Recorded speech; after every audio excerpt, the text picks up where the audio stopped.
주님은 재물을 반기지 않으시며 내가 번제를 드리더라도 기뻐하지 않으십니다. 하나님께서 원하시는 재물은 찢겨진 심령입니다. 오 하나님, 주님은 찢겨지고 짓밟힌 마음을 멸시하지 않으십니다. 여러분, 예배는 굉장히 놀랍습니다. 하나님을 만나는 시간이기 때문에 그렇습니다. 여러분, 예배가 하나님을 만나는 시간이기 때문에 예배를 드리면 아주 특별한 경험을 하게 됩니다. 평소에 전혀 죄라고 여겨지지 않았던 것을 갑자기 심각하게 내가 죄를 지었구나, 죄에 대한 생각이 갑자기 새롭게 열려지게 됩니다. 또는 그저 죄책감은 가지고 있었지만 어쩔 수 없는 거야, 갈등 정도로만 가지고 있었던 것을 심각한 애통함으로, 다시는 돌아보기도 싫을 정도로 그렇게 죄에 대한 심각한 애통함을 갖게 되기도 합니다. 그것은 예배가 하나님을 바라보는 눈을 뜨게 해주는 것이기 때문에, 태양보다도 더 강한 빛으로 우리를 만나 주시게 될 때 전에는 무감각하게 느껴졌던 죄가 굉장히 심각하게 깨달아지는 거죠. 이사야가 성전에서 하나님을 만났을 때 이사야가 경험했던 것입니다. 이사야 6장 5절에 그는 이렇게 고백합니다. 나는 부르짖었다. 재앙이 나에게 닥치겠구나. 이제 나는 죽게 되었구나. 나는 입술이 부정한 사람인데 입술이 부정한 백성 중 가운데서 살고 있으면서 왕이신 만군의 주님을 만나 뵙다니. 이사야는 눈이 열리고 난 다음에 자기가 얼마나 죄인인가, 그동안에 말로 함부로 말했던 것이 얼마나 큰 죄인가, 그날 그가 깨달은 거예요. 이게 예배입니다. 베드로가 예수님이 어떤 분인지 그가 눈이 뜨이는 그 순간에, 고기를 많이 잡은 순간입니다. 그는 예수님께 나아가서 무릎을 꿇고 나를 떠나소서, 나는 죄인이로소이다, 그렇게 고백을 했습니다. 우리가 예배 드릴 때 이런 경험들을 하게 되는 겁니다. 오늘 이 시간에도 이 예배를 드리면서 여러분들이 여러분 자신의 죄를 발견해야 될 사람이 있습니다. 그러면 여러분이 삽니다. 그러나 오늘 하나님 앞에, 빛이신 하나님 앞에 나와서 예배 드리면서도 여러분 자신 속에 있는 죄를 깨닫지 못하고 눈 뜨지도 못하고 애통함도 없이 그저 예배 시간에만 참석했다가 돌아가게 되는 경우는 그건 정말 두려운 일입니다. 애통함이 없는 예배 얼마든지 드릴 수는 있습니다. 그러나 하나님이 받으시지 않습니다. 다윗이 아주 충성스러웠던 신하 우리아의 아내와 간음을 했습니다. 그런데 아기가 들어섰어요. 그걸 어떻든지 덮으려고 그 우리아를 죽입니다. 정말 끔찍한 죄를 짓지요. 그런데도 다윗은요, 매일 하나님 앞에 번제를 드렸습니다. 그가 아마 양심의 가책이 있어서 그랬는지 아마 제사는 정성껏 드렸고 좋은 제물을 하나님께 바쳤겠죠. 왕이니까 소든지 양이든지 가장 좋은 것을 바쳤겠죠. 근데 하나님이 안 받으신 것을 알았습니다. 16절에 주님은 제물을 반기지 않으시며 내가 번제를 드리더라도 기뻐하지 않으십니다. 하나님께서 우리에게 받으시고 싶은 예배는 우리가 헌금을 많이 드리거나 또는 옷을 잘 차려입고 이렇게 예배당에 나와 앉아 있는 것만 아닌 것입니다. 하나님이 정말 원하시는 것은 다윗의 애통함의 회개였습니다. 다윗의 표현대로 말하면 찢겨진 심령이라고 그랬습니다. 하나님께서 원하시는 제물은 찢겨진 심령입니다. 오늘 여러분 중에는 죽는 게 무섭다고 생각하는 분이 있으실 거예요. 그러나 죽는 것보다 더 무서운 것은 하나님 앞에 서는 것입니다. 하나님 앞에 선을 준비가 됐다면 죽는 거 아무 문제가 안 됩니다. 그런데 하나님 앞에 서는 것은 꼭 죽고 난 다음에 된 일이 아닙니다. 예배 때마다 우리는 하나님 앞에 서는 겁니다. 여러분, 예배가 어떤 의미가 있습니까? 여러 가지 의미가 있지만 하나님 앞에 서는 예행 연습입니다. 예배 드릴 때마다 여러분이 그렇게 하셔야 돼요. 내가 지금 하나님 앞에 설 수 있나? 하나님께 나아가는 거니까요. 그 점에 대해서 문제가 있으면 예배 드릴 때마다 점검하고 회개하고 바꿔야 돼요. 그러면 나중에 하나님 앞에 설 때 여러분은 문제가 없습니다. 그렇지만 예배를 건성으로 드리는 사람은 이게 심각한 문제가 있습니다. 아무리 예배를 많이 드려도 하나님 앞에 서본 실제적인 경험이 아니라면, 죽고 난 다음에 갑자기 하나님 앞에 선다는 것은 감당할 수 있는 사람 한 사람도 없습니다. 다윗은 하나님께서 원하는 제물은 찢겨진 심령이라고 그랬습니다. 하나님이 조금 잔인해 보이십니다. 왜 우리에게 하나님은 찢겨진 심령을 원하실까? 17절에 가서는 조금 더 정도가 심해집니다. 찢겨지고 짓밟힌 마음을 하나님이 원하신다. 하나님이 우리를 괴롭히는 게 취미십니까? 왜 우리의 마음을 이렇게 찢긴 것을 원하시죠? 그것은 하나님이 먼저 그렇게 하셨기 때문에. 예수님이 십자가에 달려 죽으실 때 성전에 무슨 일이 일어났습니까? 하나님과 사람 사이를 가로막고 있는 휘장이, 지성소의 휘장이 위로부터 아래로 쫙 찢겼습니다. 그건 하나님이 찢으셨다는 뜻입니다. 지성소의 휘장이 찢겨졌다는 것은 무슨 뜻입니까? 하나님이 우리가 하나님께로 나오도록 완전히 열어주셨다는, 하나님과 사람 사이에는 도무지 가까이 할 수 없는 장벽이 있습니다. 죄의 장벽이죠. 그런데 예수님이 십자가에 죽으셨을 때 하나님은 그 장벽을 스스로 무너뜨리셨어요. 찢으셨어요, 휘장을. 마음대로 들어오라, 언제든지 들어오라, 어떤 사람도 들어오라. 하나님께서 우리를 하나님께로 나아올 수 있도록 허락하셨어요. 이것이 예수님이 십자가에 달리셨을 때 하나님이 당신 스스로 하신 일입니다. 그리고 하나님이 우리에게 마음을 찢기를 원하시는 거예요. 너도 마음을 찢으라. 그건 무슨 뜻이지요? 내가 너에게 들어가고 싶다. 내가 내 마음속에 들어가고 싶다는 거예요. 하나님이 우리에게 마음을 찢으라는 것은 우리 마음이 아주 철옹성같이 굳어 있기 때문에 사람에게 마음 열어놓지 않아요. 아주 속에는 별의별 생각을 다 하면서 겉으로는 전혀 아닌 척 합니다. 하나님도 내 마음속에 들어오지 못하세요.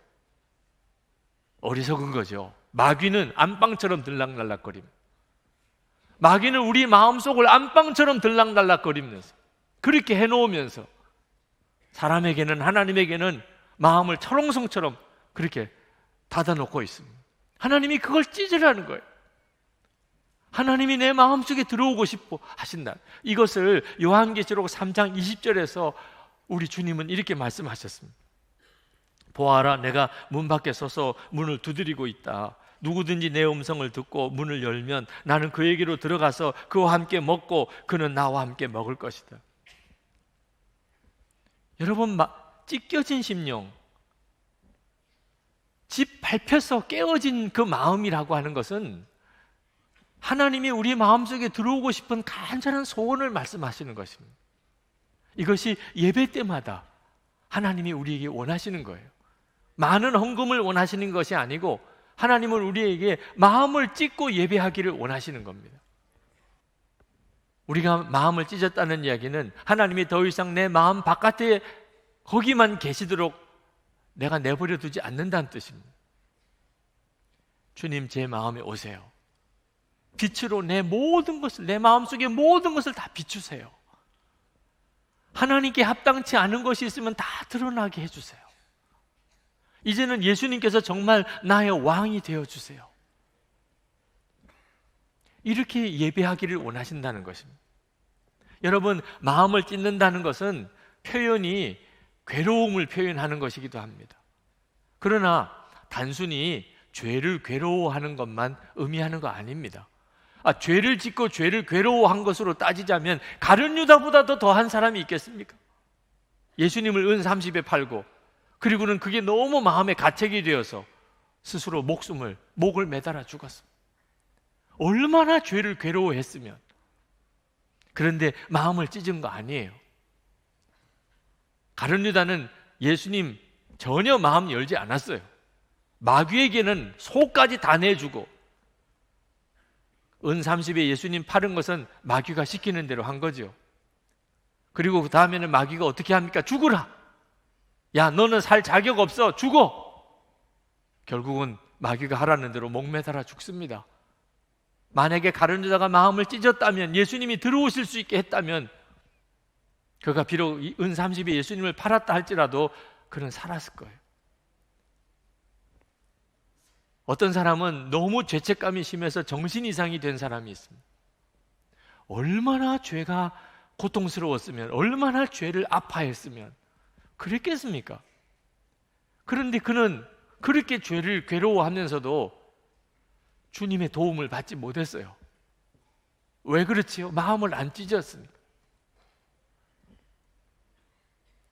마음을 찢으라는 것은 죄를 괴로워하라는 것만 아닙니다. 마음에 주님이 들어오시게 하라는, 내 마음속에 주님이 들어오시게 하라. 오늘 이 시간에 여러분 예배를 드리러 여러분이 오셨는데, 하나님은 여러분들이 지난 주간에 죄를 지었나 안 지었나 그걸 유심히 보시지 않습니다. 보실 필요가 없어요. 죄 짓고 왔으니까 다.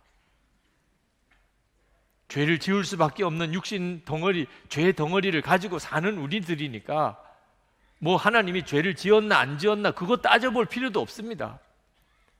하나님은 여러분 중에 누가 더 죄를 많이 지었고 누구는 조금 지었는가를 하나님이 비교해 보시지도 않아요. 필요 없어요. 그건 지옥에 가기 위해서는 죄 하나면 충분해요.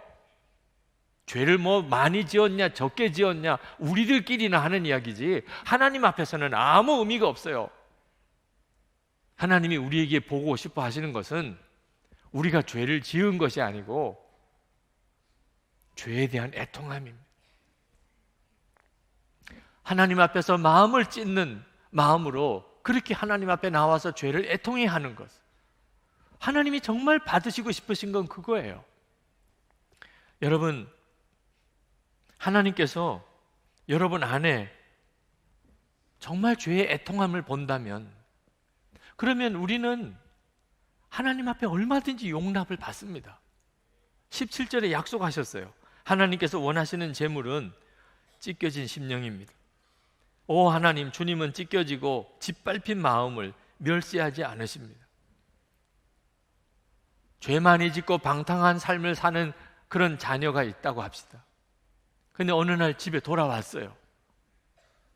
문을 열는데 그 죄 많고 방탕하고 말 안 듣고 속썩이던 그 아이가 문 밖에 서서 있어요.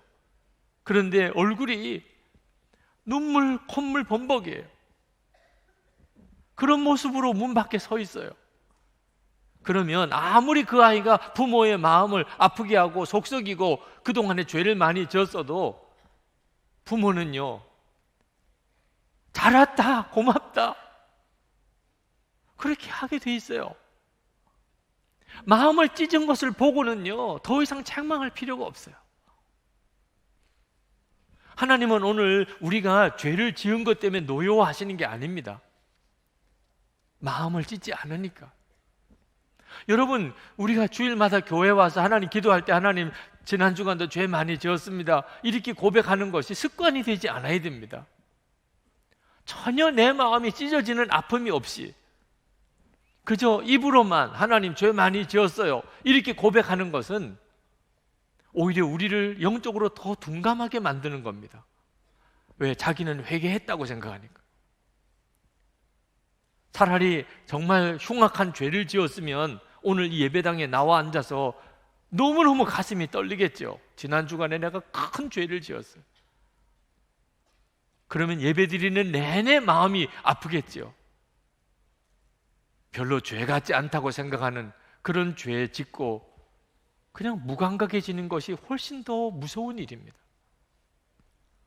여러분 중에 세상은 유혹도 너무 많고 나는 의지도 너무 약해서 죄 안 짓고 살기 어려워요. 속은 거예요. 절대로 세상에 유혹이 강하고 의지가 약해서 죄 안 짓고 살기 어려운 거 아닙니다. 하나님을 바라보는 진짜 눈이 안 뜨여서 그런 거예요. 의지가 약해서 또 죄 짓고 또 죄 짓고 하신다고 생각하는 분, 제가 여러분에게 독약을 마시라고 그러면 마시겠습니까? 아니, 아무리 목사지만 독약을 마시라고 하는데 내가 마실 수는 없지요. 그럴 정도면 여러분은 죄 안 지을 충분한 능력이 있습니다. 사장님이 마시라고 하면 마시겠습니까? 경찰관이 마시라고 그러면 마시겠습니까? 아, 독약인데 사장이 마시라고 한들, 경찰이 마시라고 한들, 대통령이 마시라고 한들 어떻게 이걸 마시나? 그럼 여러분 죄 안 지을 충분한 능력이 있습니다. 하나님이 나에게 죄는 독약보다도 더 무서운 것이라고 그렇게 깨우쳐 주시는 분이세요. 독약은 그저 육신만 죽이지요. 죄는 영원한 죽음입니다. 아니, 독약도 안 마실 정도, 그 정도의 의지가 있다면 죄를 어떻게 짓습니까? 모르니까 짓는 거예요.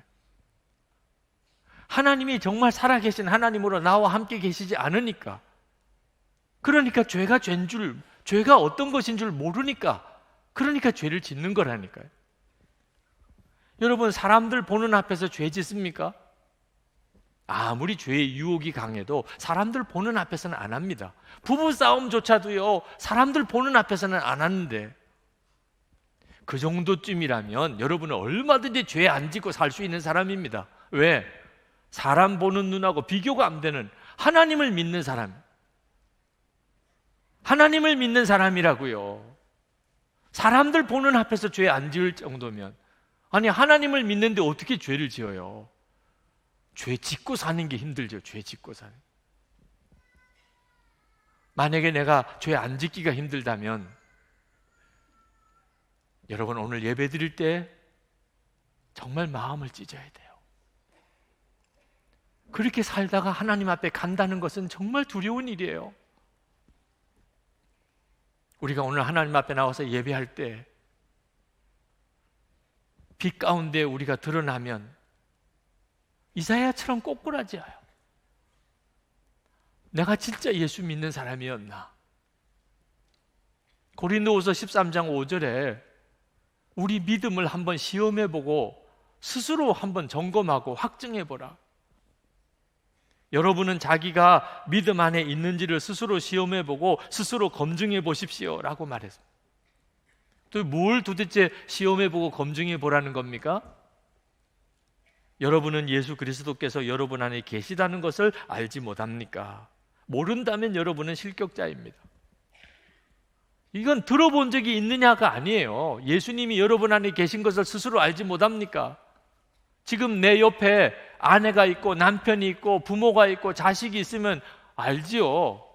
없으면 또 없다고 알지요. 예수님이 지금 여러분의 마음에 계신 것을 여러분 스스로 아십니까? 계시지. 잘 모르겠는데 선명하게 갈라집니다. 주님, 내 안에 계시지. 내가 알지. 잘 모르겠어. 그런 말은 많이 들었는데, 여러분 잘 모르겠는 분들은요 큰일 날 사람이에요. 여러분의 영원한 구원은 보장되어 있는 게 아닙니다. 아직 예수 그리스도께서 너희 안에 계신 것을 스스로 알지 못하느냐? 그렇지 않으면 실격잖아요. 작아도 큰일이 있습니다. 여호수아는 아이성 전투에서 졌어요.